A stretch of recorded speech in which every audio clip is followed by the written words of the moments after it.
अस्सलामुअलैकुम। आप सभी को ईद की बहुत बहुत मुबारकबाद। तो चलिए साथ मिलके देखते हैं कि कैसी रही ईद मेरे गांव में। तो जब मैं सुबह उठी तो मेरी दोनों गोतनी कुछ ना कुछ किचन में कर रही थी। पिछले साल मेरी संजली गोतनी की कटोरी चाट बहुत बड़ी हिट रही थी, तो इस बार भी इसे बनाने की कोशिश थी, मगर वो सही बन नहीं पा रही थी क्योंकि जो लैडल पिछली बार इस्तेमाल हुआ था वो इस बार मौजूद नहीं था और इस लैडल पे सही से नहीं हो पा रहा था। जिंदगी में किसी ने प्लास से नहीं बनाया होगा खाना जो आज मैंने बनते हुए देखा। इसे बैगना बात तो दिमाग सब जो है ना। बेचारी ने हर कोशिश की इसे बनाने की, चाहे हो कटोरी और प्लास, चाहे हो ग्लास, लेकिन वो बन के नहीं उतरी। और मेरी बड़ी भाभी बना रही थी काली मिर्च चिकन, जो कि हम लोग नाश्ते में खाने वाले थे।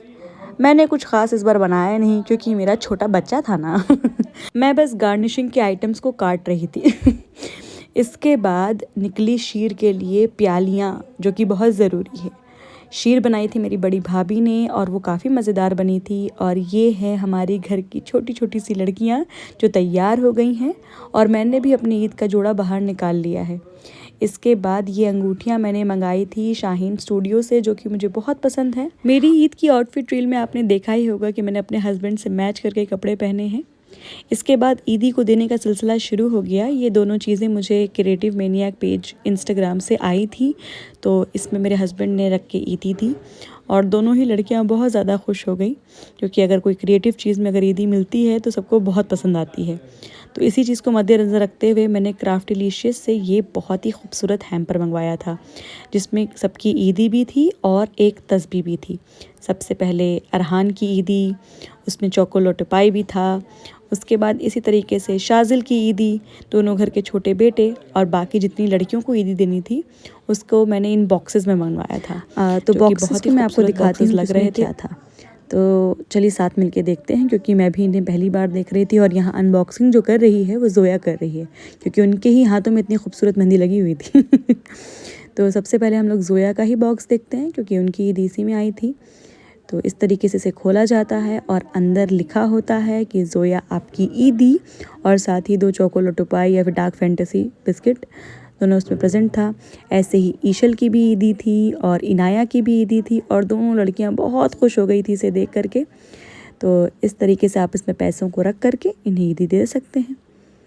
लड़कियों की ही ईद होती है, छोटी लड़कियों की। इस तरीके से बालों को बना के ईदी को हाथ में लेके जब ये ईदगाह जाती हैं तभी तो घर की रौनक बढ़ती है। तो यहाँ सब जा रहे हैं नमाज़ पढ़ने ईद की, और ईद की नमाज़ हमारे यहाँ मियाँ बिघा में होती है। तो यहाँ दोनों लड़कियाँ जा रही हैं और मुझे बाय कर रही हैं। दोनों के पास इतना प्यारा प्यारा पर्स था, दोनों मैचिंग पर्स अपने कपड़े से ले करके गई हैं। ये छोटे छोटे से पर्स जो होते हैं वो इतने प्यारे लगते हैं जब लड़कियाँ अपने ऊपर कैरी करती हैं। ये सब शौक़ हर पीढ़ी दर पीढ़ी हर लड़की में आती जाती है। अब शौक़ की बात है तो मेकअप भी करने बैठेंगे ना। तो यहाँ मैं आपको अपने स्लीव्स दिखा रही हूँ, जिनमें थोड़ी सी डिटेलिंग मैंने करवाई थी। फिर कुछ देर बैठ के मैंने अपना हल्का फुल्का सा हल्की आंच पे मेकअप कर लिया। तो ये है वो मेकअप। देखिए मेरा सारा मेकअप एक ही तरह का होता है, मैं बस लिपस्टिक बदलती हूँ। आई मेकअप तो मेरे बस की चीज़ ही नहीं है। बहुत खुश होती हूँ तो मस्करा लगा लेती हूँ। इसके बाद मैंने अपने छोटे बेटे को भी कपड़े पहना दिए। मेरा बड़ा बेटा जो था वो अपनी नानी के घर जा चुका था, तो वो भी अपनी कुर्ता पजामा पहन के वहाँ बैठा हुआ था। जैसा कि मैंने आपको पहले शायद नहीं बताया हो, लेकिन मेरा दादी घर और ससुराल एक ही जगह पर है, तो यहाँ पर इनको भी ईदी मिल रही है, क्योंकि इनकी भी ईदी ज़रूरी है। इसके बाद लोग हमारे घर ईद मिलने आने लगे और शीर वगैरह सर्व होने लगी। फिर मैं वापस अपने कमरे में आ गई और देखा कि दोनों अब्बा और बेटा बैठ के खेल रहे हैं। ये है हमारा बाहर का सिटिंग एरिया, जो कि ईद के लिए थोड़ा सजाया गया था। ईद में और होता क्या है, अच्छा खाना, अच्छा पहनना, घर को ओढ़ियाना सरियाना, यही सब चीज़ें तो होती हैं। इसके बाद नाश्ता करने सब कोई बैठ गया और काली मिर्च चिकन जो बनी थी वो सर्व हो गई। और यहाँ पर एक कटोरी चाट जो बनी थी वो मेरी बड़ी भाभी को सर्व हो रही थी, क्योंकि पिछले साल उन्होंने नहीं खाया था। पिछले साल वो ईद में नहीं आई थी, तो उनके लिए ख़ास नेहा ने बनाया कि कम ज़्यादा तो बन नहीं पाई, जो एक बनी है वो ये है। उसके बाद बहुत प्यारी प्यारी लड़कियां हमारे घर आने लगी अपने प्यारे प्यारे से गरारे और शरारों में, जिसे देख के इतना अच्छा लगता है क्या बताऊं। या अल्लाह सबके नसीब में बेटी ज़रूर हो, क्योंकि ये जो चमक धमक है वो बेटों में बहुत कम नज़र आती है। तो इसके बाद मैं अपने आप को आईने में देख रही थी, क्योंकि इस जगह की लाइटिंग मेरे घर की सबसे बेहतरीन है। तो यहाँ पर मैंने अपनी 2-3 तस्वीरें बनाई, और ये आईना, इस आईने में जब भी मैंने अपना चेहरा देखा है तो इतना अच्छा लगा है कि किसी आईने में नहीं लगा है। इसके बाद मैं अपने दादी घर चली गई और देखा कि मेरी अम्मी वहाँ बैठी शीर खा रही हैं। यहाँ का शीर थोड़ा हमारे शीर से अलग था। फिर मेरी अम्मी ने हलीम बनाई थी जो कि काफ़ी मज़ेदार बनी थी। तो यहाँ शब रोज़ वो हलीम खा रहे हैं और तारीफ़ कर रहे हैं कि बहुत अच्छी बनी है। और ज़ोया के रूम के फुल साइज़ मिरर को देख के मैंने सोचा कि क्यों ना एक बार और सेल्फ़ी ले ली जाए, क्योंकि ईद और सेल्फ़ी तो साथ साथ चलती है और ज़रूरी है कि ईद में जितनी हो सके उतनी सेल्फ़ी बनाई जाए, कहा गया है। तो खैर हर तरीके से, हर एंगल से मैंने जितनी हो सके उतनी फ़ोटोज़ और वीडियोज़ बनाई यहाँ पर। मुझे अपना आउटफिट इतना ज़्यादा पसंद है, मैंने इसे फ़ेब में ही देखा था और देखते के साथ मुझे इससे मोहब्बत हो गई थी। मैं योर लिबास पर यूं ही स्क्रॉल कर रही थी और स्क्रॉल करते करते मुझे क्रॉस स्टिच का ये बहुत ही प्यारा सूट नज़र आया, तो मैंने इसे ऑर्डर कर दिया और वहीं से स्टिच करवाया। और अपने ही कपड़े से मैचिंग मैंने अपने बच्चों के कपड़े भी बनवाए, जो कि पता नहीं कुर्ता पहनते ही दोनों ऐसे सोए जैसे कोई नशा कर लिया था। या अल्लाह, पता नहीं ईद में बच्चे जैसे तैयार होते हैं सोने क्यों लगते हैं।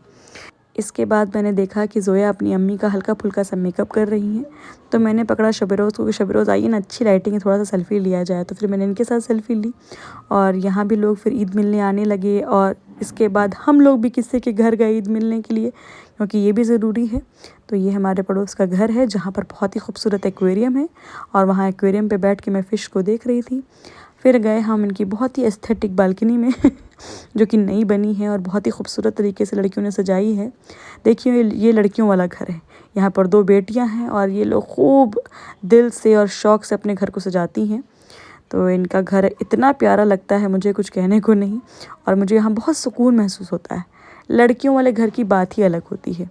तो ये हैं साइमा जी, जिनकी आप लोगों ने बिहारी शादी देखी है। तो ये इनकी पहली ईद है और इन्होंने ये साड़ी और चूड़ा और ये ज़ेवर पहन के बैठी हैं। माशाल्लाह माशाल्लाह, बहुत ही प्यारी लग रही थी। मैं आपको उनकी जूती भी दिखाती हूँ। ये है उनकी जूती जो मैंने पटना मार्केट के कोल्हापुरी सेंटर से ली थी। और अब मैं भी बैठ गई इस झूले पे और मैंने कहा कि ज़रा दिखाओ कितना प्यारा रूम है, ये नया बना है। नीचे के रूम्स भी बहुत अच्छे हैं। लड़कियां जब रूम सजाती हैं अपने हिसाब से, छोटी लड़कियां, इन लोगों की उम्र कुछ 16-18 साल है, तो मुझे बहुत खुशी होती है। अब आप देखिए कि ज़ोया का आउटफिट जो हम लोगों ने आकाशदीप से ख़रीदा था, बहुत ही प्यारा आउटफिट, एकदम रस्ट ऑरेंज कलर में। अब मुझे ये चीज़ बहुत पसंद आई कि यहाँ पर बहुत सारी चीज़ें सिंक्रोनाइज थी इनके किचन में, जो कि मेरी ओसीडी को बहुत हेल्प कर रही थी। इसके बाद मैं वापस घर आ गई और देखा कि मेरे बेटे अभी तक सो रहे हैं, तो सोचा कि छोड़ो, हलीम खाया जाए और कैंपा पी जाए, जो कि मैंने अपने हस्बैंड से मंगा ली थी। तो मैंने बैठ के खाई हलीम और पी कैंपा, और मेरा बेटा अभी भी सो रहा है।